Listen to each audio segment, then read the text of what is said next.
Hidup kami hanya ditentukan oleh perkataanmu. Yes, Christ. Betapa lemahnya kami tanpa Engkau Tuhan. Betapa gagalnya kami tanpa Engkau. Karena itu kami datang pada hari ini. Karena kami membutuhkan Engkau Tuhan. Amin. Kami merindukan hadirat-Mu. Karena kami tahu di dalam hadirat-Mu ada kekuatan yang baru. Di dalam hadirat-Mu ada kesembuhan bagi setiap kami. Di dalam hadirat-Mu ada kemenangan dan jalan keluar bagi kami. Di dalam hadirat-Mu kami merasakan sukacita Tuhan. Dan biarlah Engkau disenangkan, dipuaskan oleh setiap penyembahan yang keluar dari hati kami. Mulialah Engkau di tempat ini Tuhan. Ditinggikanlah Engkau di tempat ini. Hanya bagi nama Yesuslah kemuliaan.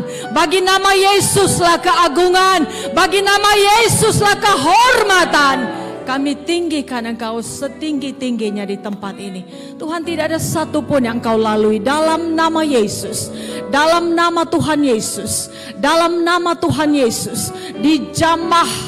Dijamah setiap yang hadir. Kami mendapatkan sukacita besar.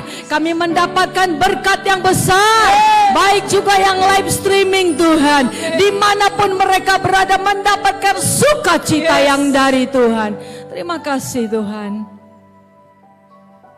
Berdaulatlah atas setiap kehidupan kami.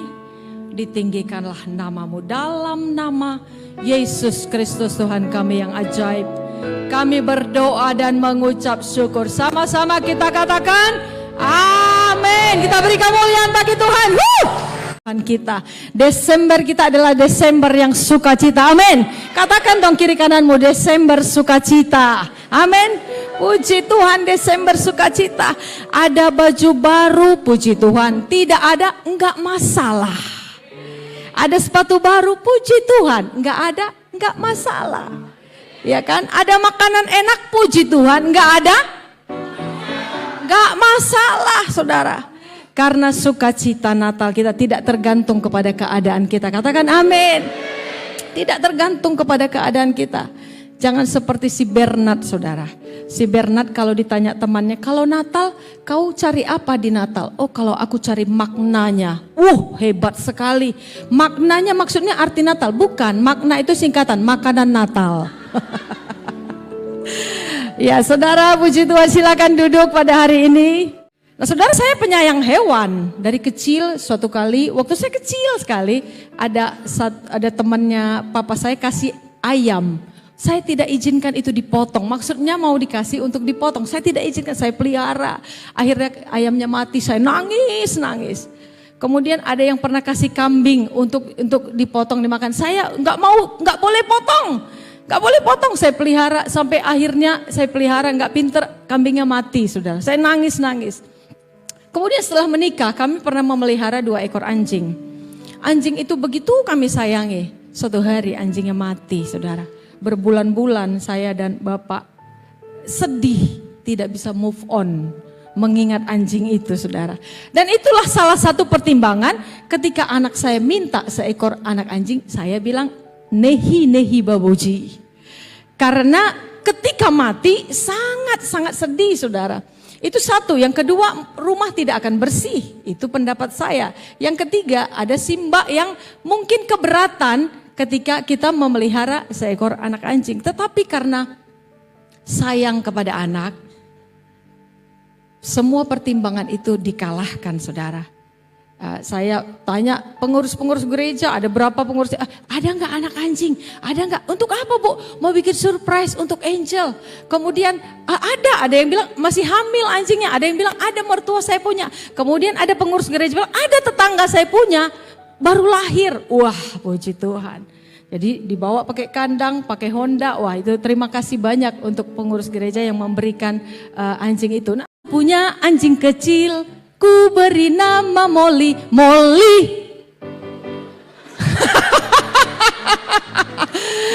Iya kan? Bukan saya yang bilang ya. Berarti banyak kawannya Molly di sini. Nah, saudara, Molly anjing yang imut menurut kami dan itu mendatangkan sukacita dan kebahagiaan. Jadi dia pelihara, dimandiin, dibawa ke dokter sampai si Mbak bilang, "Ya Allah, anjing aja dibawa ke dokter." Nah, dia merasa aneh, Saudara. Tetapi karena sayangnya kepada si Molly ini, apapun dibeliin pampers, dikasih makan, susu, Saudara, kornet, makanan lebih mahal makanan Molly daripada kami, Saudara. Karena saking sayangnya.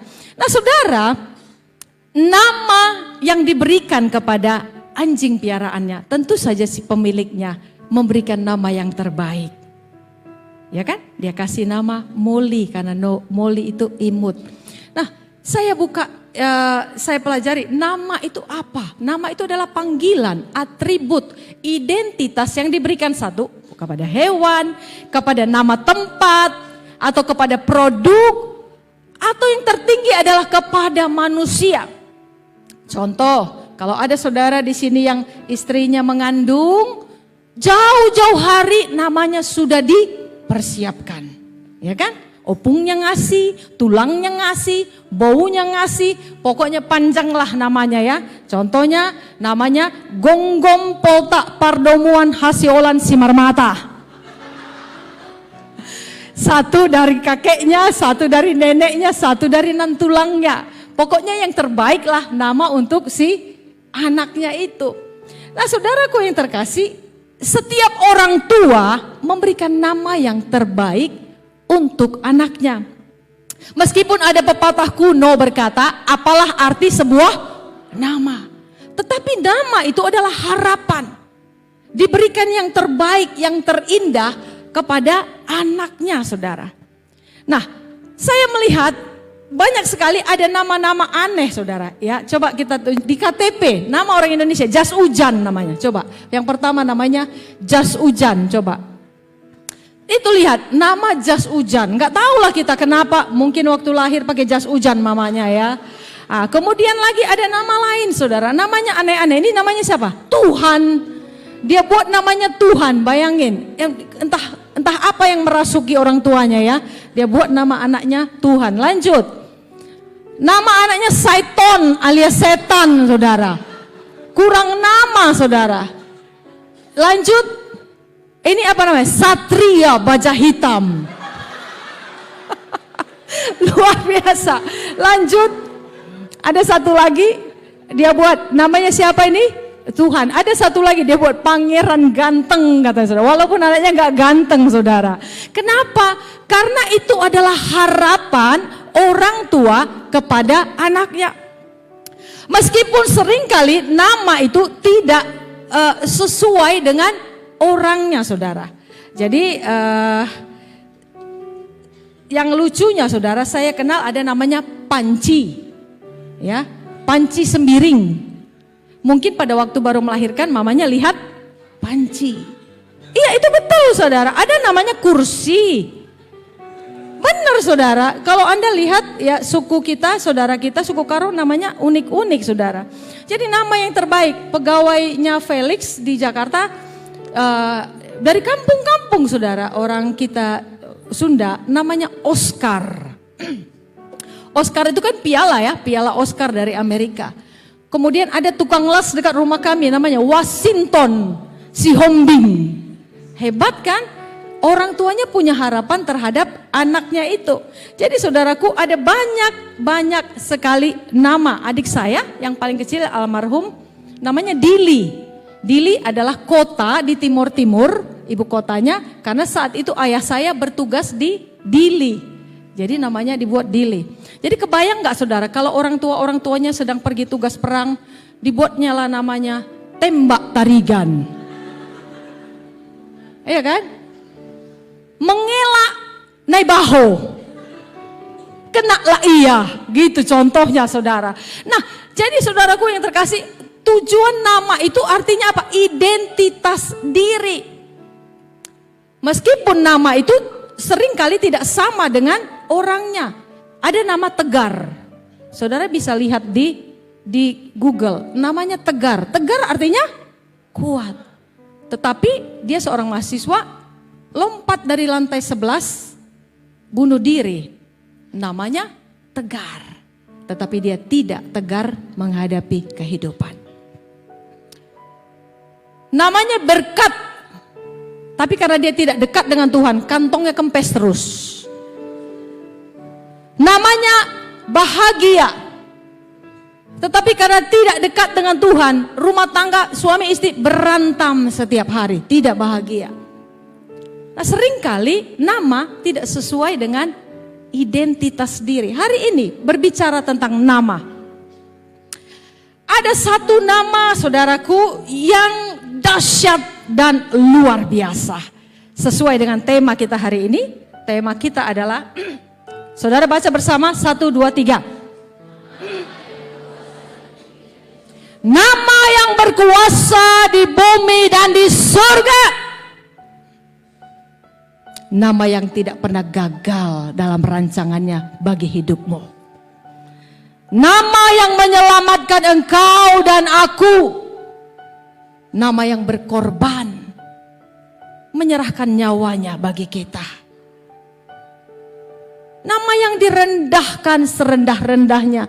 Dia sosok yang tertinggi, terhebat, termulia, teragung, tetapi direndahkan, diludahi, dianiaya demi saudara dan saya.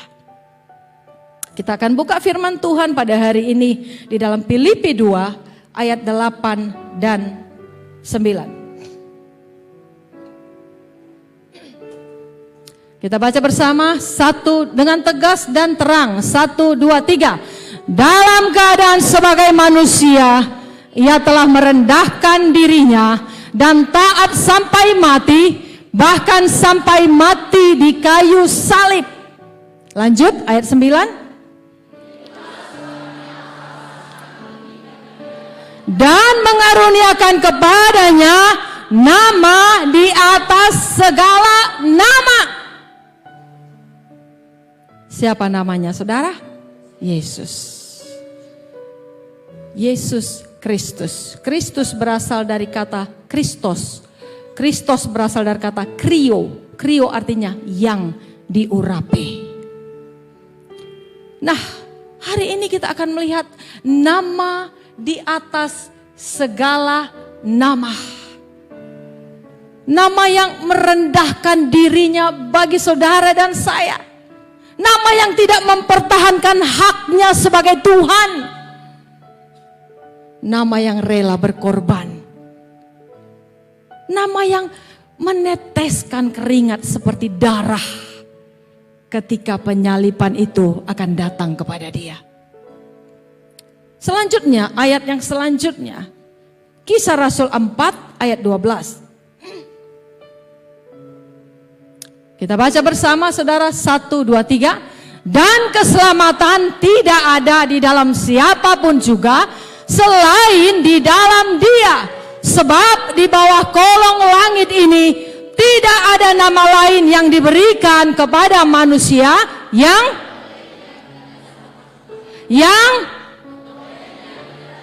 diselamatkan. Hanya nama Yesus. Di bawah kolong langit ini yang olehnya kita diselamatkan. Selanjutnya ayat yang paling bagus, Yesaya 9 ayat yang ke-5.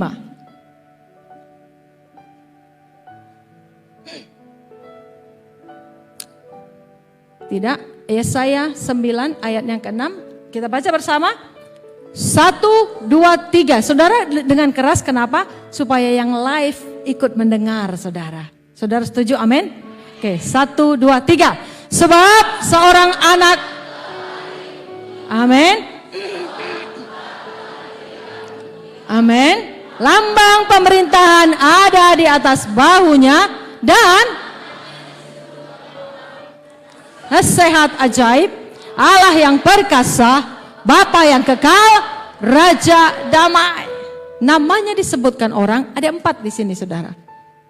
Penasehat ajaib, Allah yang perkasa, Bapa yang kekal, Raja damai.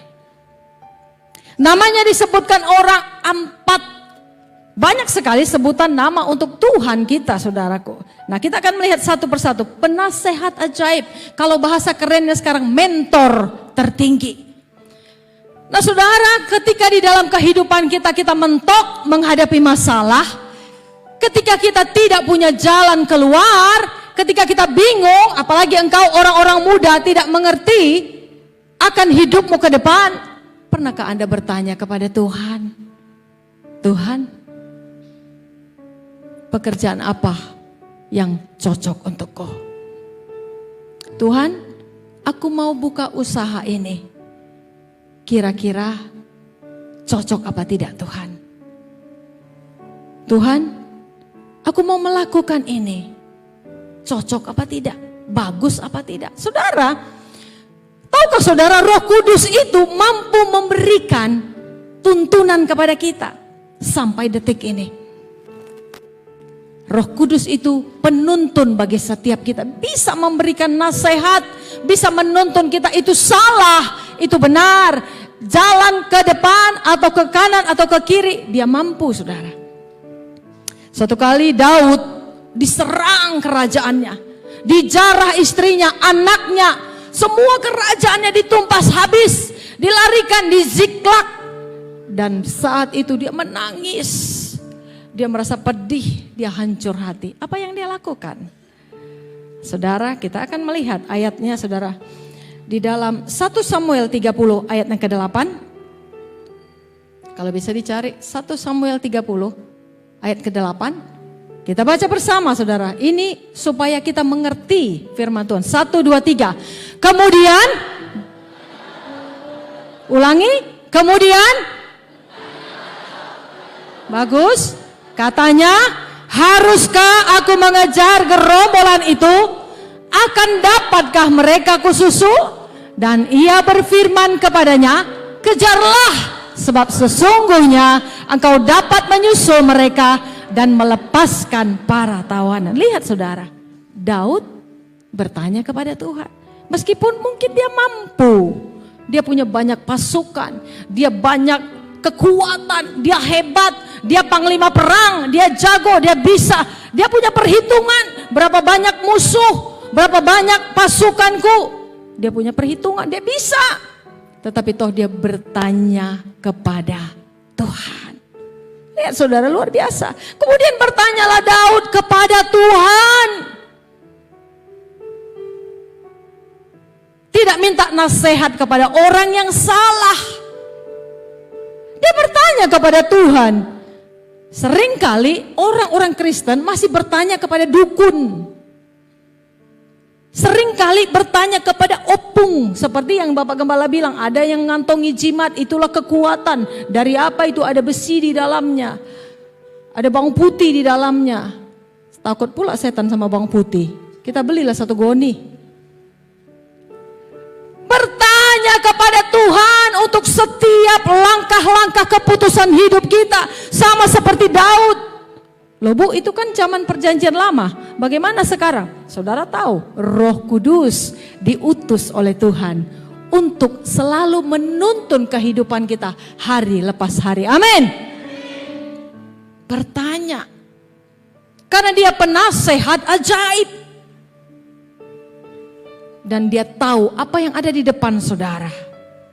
Sehingga ketika di depan ada bahaya, dia belokkan. Untuk menghindari bahaya itu bagi kita.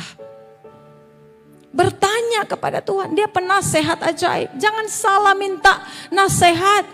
Firman Tuhan katakan saudaraku. Berbahagialah orang yang tidak meminta nasihat kepada orang fasik. Apa orang fasik? Orang yang tidak takut Tuhan.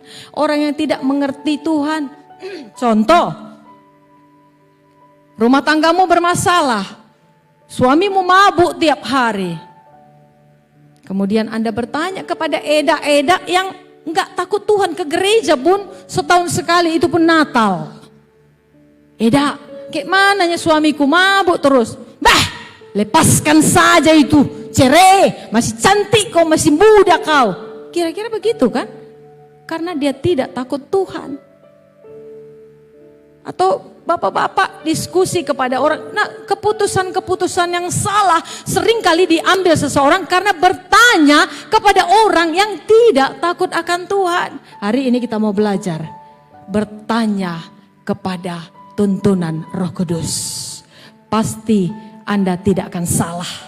Tuhan tutup setiap jalan yang membahayakan aku. Buka jalan yang mendatangkan berkat bagi hidupku. Katakan demikian, maka jalan-jalan yang membahayakan akan ditutup oleh Tuhan. Supaya kita tidak kejeblok ke dalam lubang yang membahayakan. Penasehat ajaib. Saudara tahu sampai hari ini penasehat itu ada yang bernama Roh Kudus. Di dalam keputusan-keputusan kita bertanya kepada Tuhan, kita belajar seperti Daud. Lalu apa yang terjadi dengan Daud? Setelah dia bertanya, dia susul, dia pergi dengan pasukannya, dia tumpas semua musuh, jarahan semua yang sudah diambil musuh, dia ambil kembali. Kenapa? Karena Tuhan menyertai dia. Seringkali ketika kita sudah mentok, sudah gagal, sudah salah, sudah jatuh, kita marah sama Tuhan.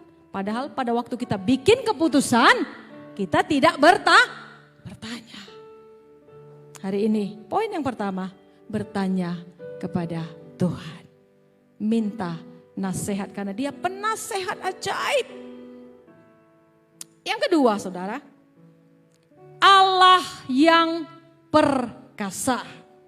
Tadi 4 nama, saya ulangi. Apa yang pertama? Penasehat, kurang kuat. Penasehat, kedua, Allah yang perkasa. Ketiga, Bapa yang kekal. Keempat, Raja damai. Kita masuk yang kedua, Allah yang perkasa. Saudara, Alkitab membuktikan ada banyak sekali bukti-bukti yang dikerjakan oleh Yesus. Banyak sekali saudara. Mujizat yang pertama, saudara ingat, air menjadi anggur. Betapa malunya sebuah pesta minuman anggur itu kalau kita apa ya? Kalau orang Batak, orang Batak pesta yang utama itu apa saudara? Mungkin apa? Misalnya saksang. Saksang ya Bu. Nah, habis saksangnya saudara. Sedangkan tamu masih banyak. Atau nasinya enggak ada. Malu. Saat itu anggur adalah budaya orang Israel. Setiap pesta harus ada anggur. Itu yang paling utama. Dan anggur itu habis. Yesus ada di situ. Yesus melakukan mujizat. Tahukah saudara? Di mana ada Yesus? Ketika engkau dan aku memiliki Yesus, maka engkau tidak akan dipermalukan. Engkau tidak akan dipermalukan. Amin. Tidak dipermalukan. Ketika kita hidup di dalam Tuhan Yesus, hidup benar, melangkah dengan firman, selalu hidup kudus, saya yakin 100% Anda tidak akan dipermalukan. Nah saudara, air menjadi anggur. Lalu ada banyak angin ribut diredakan. Apa artinya angin ribut diredakan? Artinya Tuhan Yesus berkuasa atas alam semesta. Karena angin pun tunduk kepadanya. Badai pun tunduk kepadanya. Ada banyak saudara mujizat. Dia bisa memberi makan kepada ribuan orang. Kemudian dia bisa menyembuhkan orang yang buta. Orang yang mati sekalipun bernama Lazarus bisa dibangkitkan olehnya. Ada banyak sekali mujizat-mujizat yang dilakukannya di Alkitab. Lalu Anda bertanya, nah setelah Yesus naik ke surga Bu, apakah mujizat itu masih ada? Saudara ingat kepada Petrus dan Yohanes? Petrus dan Yohanes di gerbang indah, siapa yang dia temuin? Orang lumpuh. Orang lumpuh itu minta uang mungkin ya gope 1.000. Saudara lihat, Petrus dan Yohanes bilang, emas dan perak tidak ada padaku. Kalaupun ku kasih kau gope, berapalah gope? Gitulah kira-kira saudara. Ku kasih kau 1.000, berapalah? Tetapi dalam nama Yesus Tuhan kau bangkit dan berjalan. Orang lumpuh itu berjalan, bangkit. Dia memiliki kehidupan. Artinya apa? Nama Yesus, nama yang memberikan pengharapan dan kehidupan. Secara manusia, kasihan sekali orang ini.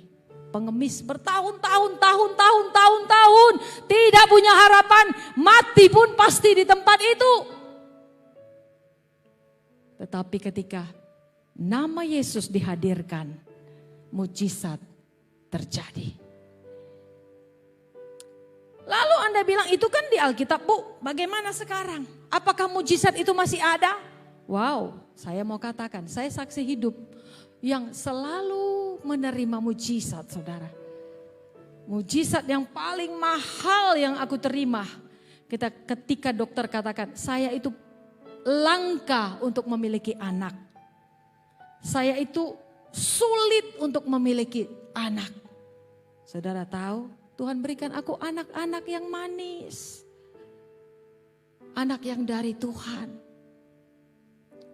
Saya tahu berapa banyak uang pun saya kumpul untuk pergi. Mau ke Singapura, mau ke Amerika, kemanapun, kalau bukan Tuhan yang memberikan itu, maka itu tidak terjadi. Oleh sebab itu kita beri kemuliaan bagi Tuhan kita yang dahsyat, saudara. Tuhan yang melakukan mujizat. Aku cuma menangis dan berkata, Tuhan, aku cuma seorang hamba. Yang paling sedihnya, saudara, itu dulu ya, gereja kita ini sudah 30 tahun. Jadi ada suami istri yang datang, doakan dong Bapak Ibu, kami pengen punya anak. Didoakan, mereka punya anak, kami gak punya anak. Mailanai. Ya kan, secara manusia malu, saudara. Kita doain orang punya anak, kami belum. Tuhan, di mana letak salahnya Tuhan? Nah, saudara lihat, kesabaran diuji, ada proses. Kami menanti, berdoa, mengandalkan Tuhan, dan Tuhan melakukan mujizatnya. Banyak, saudara, kalau saya mau saksikan, gak habis-habis. Mujizat itu masih ada sampai hari ini. Saya dengar kesaksian waktu Palu tsunami berapa tahun lalu, ada seorang ibu yang gendong anak. Jadi pada waktu lumpur itu tinggi datang dari pantai. Dan saudara bayangkan, tsunami itu datang tiba-tiba. Gak ada halo orang kampung mau tsunami, gak gitu kan. Orang mungkin masih santai-santai, orang ada masak di dapur, orang ada jalan-jalan di pantai. Bahkan katanya gejala tsunami itu air menyusut, sehingga ikan-ikan banyak. Nah, orang seneng dong nangkapin ikan-ikan. Saat itu ada seorang ibu anak Tuhan, dia gendong anaknya. Saya lihat lupa anaknya umur berapa tahun, saudara, masih kecil. Jadi pada waktu lumpur itu datang, jadi tsunami itu seperti lumpur udah ya, tinggi sekali. Oh, dia berteriak, Tuhan Yesus, ya, dia hanyut, saudara, hanyut. Tuhan, dia teriak-teriak sambil gendong anak. Tiba-tiba, saudara, ada pohon mangga jatuh, dekat dia, sehingga mereka naik ke atas pohon itu. Jadi kan pohon itu terhanyut kan, naik, anaknya dinaikkan, dia pegangan terseret berkilo-kilometer. Dan kemudian nyangkut di satu tiang atau apa, akhirnya mereka selamat. Saudara lihat, ketika kita panggil nama Yesus, mujizat itu akan selalu ada. Ketika saudara mentok dalam hidupmu, dalam pekerjaanmu, dalam kuliahmu, anak-anakku, apapun itu boleh terjadi, panggil nama Yesus. Sehingga mujizat itu engkau dapatkan. Nah, saudara, ada cerita yang menurut saya unik. Seorang nenek di Amerika, dia tinggal di panti jompo. Jadi kalau orang Amerika itu kalau sudah tua kan biasanya karena keluarganya sibuk, orang tuanya dikasih di panti jompo. Nah, dia panti jomponya itu, saudaraku, di depannya ada gunung. Di balik gunung itu ada danau. Lalu dia bilang sama Tuhan, Tuhan, aku pengen lihat danau. Kan firman Tuhan bilang, kalau engkau memiliki iman sebesar biji sesawi, maka katakan kepada gunung ini, pindah, maka gunung ini akan pindah. Tapi kan sebenarnya mustahil, saudara. Bagaimana gunung itu pindah? Dia seorang nenek-nenek. Dia berdoa, Tuhan, aku mau lihat danau. Aku percaya gunung ini akan bergeser. Aku percaya Tuhan, dalam nama Yesus gunung ini bergeser. Dalam nama Yesus gunung ini bergeser. Saudara lihat, tidak lama setelah itu ada proyek besar Datanglah kontraktor, datanglah pemborong, datanglah traktor. Kenapa? Karena di gunung itu mau diratakan, mau dibangun perumahan saudara. Dan akhirnya ketika diratakan semua, si nenek bisa melihat danau. Sepertinya unik sekali dan aneh sekali, tetapi itulah Tuhan yang kita sembah. Oleh sebab itu, seperti pujian tadi katakan, ku yakin saat kau berfirman dan bagi Tuhan tak ada yang mustahil. Apa yang kau rindukan hari-hari ini? Apa yang kau inginkan? Jadilah seperti nenek itu dan berkata, Tuhan, aku percaya meskipun imanku sebesar biji sesawi, gunung masalah ini bisa bergeser dari hidupku. Gunung persoalan ini bisa bergeser dari hidupku. Nah saudara, mujizat itu sampai hari ini masih ada. Katakan kiri kananmu, ada mujizat loh teman. Amin. Jangan takut, bilang jangan takut. Jangan takut untuk hidup ini. Karena sampai detik ini mujizat itu masih ada. Mau tepuk tangan untuk Tuhan? Boleh dong. Untuk Tuhan Yesus. Jadi saudaraku, lagu-lagu yang sebenarnya kita nyanyikan itu mengandung kuasa. Seperti ku diberi kuasa dari Raja Mulia di bawah kakiku. Ku pakai kuasa bila Allah ada bersamaku, siapa jadi lawanku? Sungguh besar kau Tuhanku, engkau perisai hidup. Amin. Terima kasih Bang Pai. Saudara lihat, ku diberi kuasa. Berarti kuasa itu ada di dalam engkau hari ini. Aminnya jangan gitu kali dong saudara, lemes sekali. Katakan amin. Ada kuasa di dalam engkau dan aku. Untuk apa? Mengalahkan musuh yang melemahkan engkau. Untuk menggeser masalahmu. Untuk mendatangkan berkat dalam hidupmu. Ku diberi kuasa. Ku ikat semua dalam nama Yesus. Roh jahat yang menghalangi berkat dalam hidupku. Saudara, engkau diberi kuasa. Betapa kasiannya Anda yang sudah punya kuasa, tapi Anda tidak mempergunakannya. Jadi nama Yesus, ada orang kan simsalabim terjadi. Jadi apa? Prok, simsalabim, pesulap kan? Nah, saya tahu sulap saudara, karena orang tua saya di samping pintar itu di kesatuannya sangat terkenal saat itu. Bapak saya itu pemain akrobat dan pemain sulap. Jadi saya tahu sulap itu semuanya tipu-tipu. Mergabus semua saudara. Dibuatlah ini, dibuat itu semua tipu-tipu. Simsalabim berubah, itu semua tipu-tipu. Ya kan? Tapi ketika kita sebut dalam nama Yesus, semua itu menjadi nyata di dalam hidup kita. Amin. Dalam nama Yesus, nama di atas segala nama. Nah, saudara, nama yang luar biasa. Kemudian yang ketiga, Bapa yang kekal. Saudara, saya sering kali mengatakan dia itu omnipresent, maha hadir. Dia bisa hadir di tempat ini dan di tempat lain di waktu yang sama. Itulah omnipresent. Dia omnipotent, dia maha kuasa. Dia omniscient, dia maha tahu, dia tahu semua apa yang terjadi di depan kita. Coba Daniel 2 ayat 20 sampai 22. Saudara lihat, ini ayat yang bagus saudara. Kita baca bersama, 1, 2, 3. Berkatalah, oh pelan sekali, 1, 2, 3. Terpujilah nama Allah dari selama-lamanya sampai selama-lamanya. Sebab hikmat dan kekuatan, dia mengubah saat dan waktu. Lanjut, dia memecat raja dan mengangkat raja. Dia memberi hikmat kepada orang bijaksana dan pengetahuan kepada orang yang berpengertian. 2, Dialah yang menyingkapkan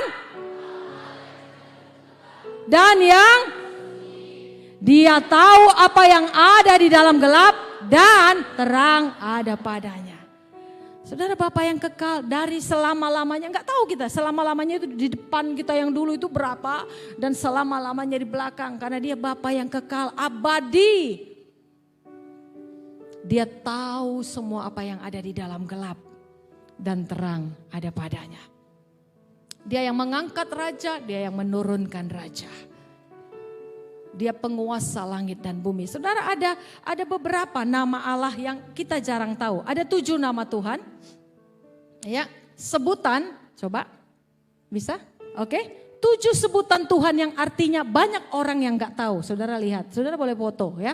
Nah, 1, Jehovah Jireh, Tuhan yang mencukupi. Tuhan yang mencukupi seluruh kebutuhan hidup kita. Dia Jehovah Jireh yang tidak meninggalkan kita. Yang kedua, Dia Jehovah Rafa, Tuhan sang penyembuh. Saudara, sakit apa yang engkau derita saat ini atau saudaramu derita, Dia Tuhan sang penyembuh, Jehovah Rafa. Yang ketiga, Jehovah Nisi, Tuhan panji kemenanganku. Yang keempat, Jehovah Shalom, Tuhan sumber damai sejahtera. Jehovah Ra'ah, ya, Ra'ah, Tuhan gembalaku. Jehovah Sikenu, Tuhan keselamatanku. Jehovah Mekadiskem, Tuhan menyucikanku. Ada 7 nama gelar yang diberikan kepada Tuhan. Jehovah Rafa, Allah yang menyembuhkan. Jehovah Jireh, Allah yang mencukupi. Jehovah Nisi, panji keselamatan. Jehovah Shalom, sang damai. Ya, saudara, yang disebut di lagu ini cuma 4 padahal ada 7. Nah, saudara, artinya apa? Apapun yang engkau butuhkan, kalau engkau punya Yesus, engkau bisa dapatkan. Katakan amin. Apapun yang engkau butuhkan, apapun yang aku butuhkan, kalau engkau dan aku punya Yesus, maka kita mendapatkannya. Karena Dia sumber segala sesuatu. Yang terakhir, yang keempat, saya akan tutup dengan ini, saudara. Apa yang keempat? Dia Raja Damai. Dia Raja Damai. Firman-Nya katakan, damai sejahtera yang kuberikan kepadamu tidak serupa dengan damai yang diberi oleh dunia ini. Jadi orang-orang yang di dalam Tuhan harus selalu memiliki hati yang damai. Persoalan boleh terjadi. Apapun boleh terjadi. Karena kita tidak bisa menolak badai untuk datang. Kita tidak bisa menolak hujan tidak turun. Kita tidak bisa menolak panas matahari. Itu akan selalu datang, saudara.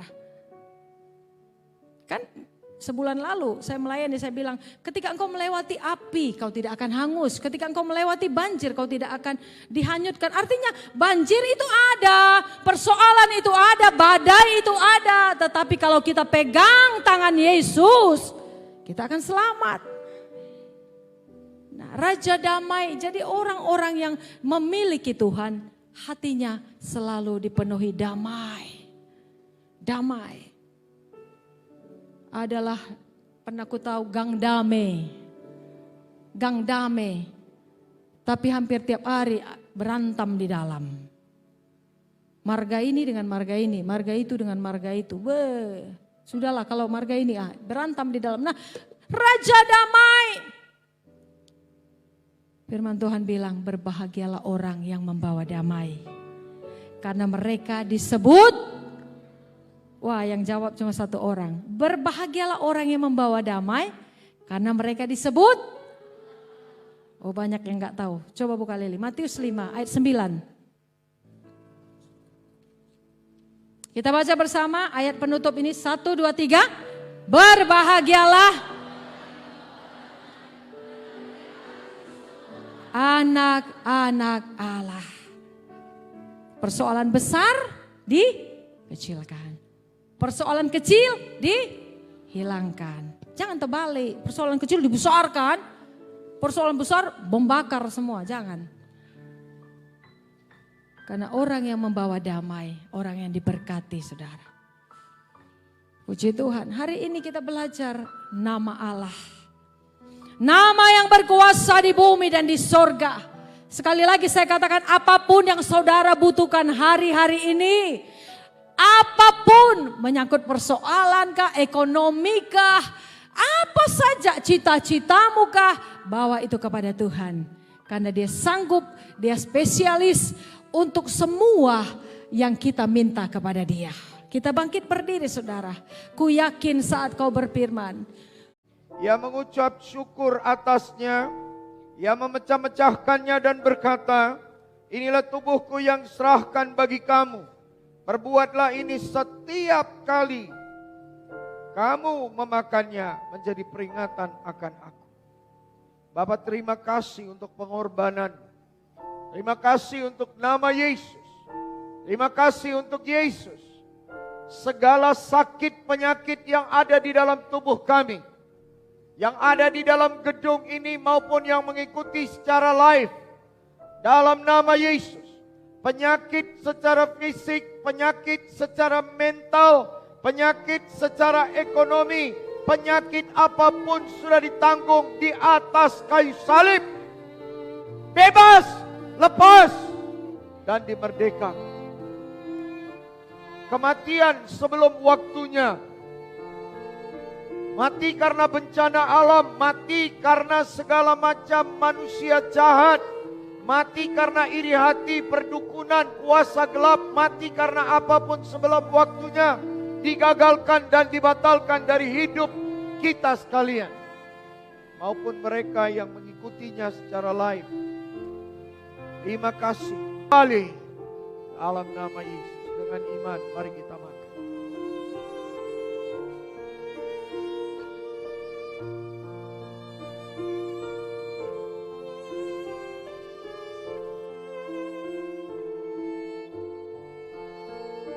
Cawan ini adalah darah Kristus yang ditumpahkan ke bumi.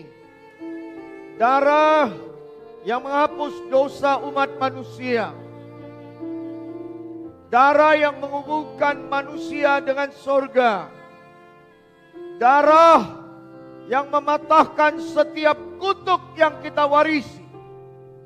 7 generasi, 3 generasi diputuskan dari hidup kita. Kutuk apapun yang kita warisi, karena ketidakmengertian nenek moyang kita, diputuskan dari diri kita, dibebaskan dari diri kita. Kutuk apapun namanya, kutuk miskin, kutuk penyakit, kutuk segala macam kehancuran, perceraian rumah tangga, segala jenisnya dipatahkan dan digagalkan dari hidup kita. Kuasa gelap, perdukunan, mantra, ilmu sihir, ilmu-ilmu kepintaran manusia tidak berkuasa terhadap diri kita. Karena kita dihubungkan dengan sorga, ditutup bungkus dengan darah Yesus. Darah Yesus memberikan damai yang dijanjikan. Pada bulan Desember damai ini, yang sudah turun menjadi manusia, damailah di bumi, damailah di hati kita sekalian. Damailah dengan sesama, damailah dengan tubuh dan kesehatanmu. Damailah dengan kebutuhan dan ekonomimu. Damailah dalam segala aspek yang kau butuhkan. Terima kasih. Dalam nama Tuhanku Yesus Kristus. Amin. Amin. Mari kita berdoa.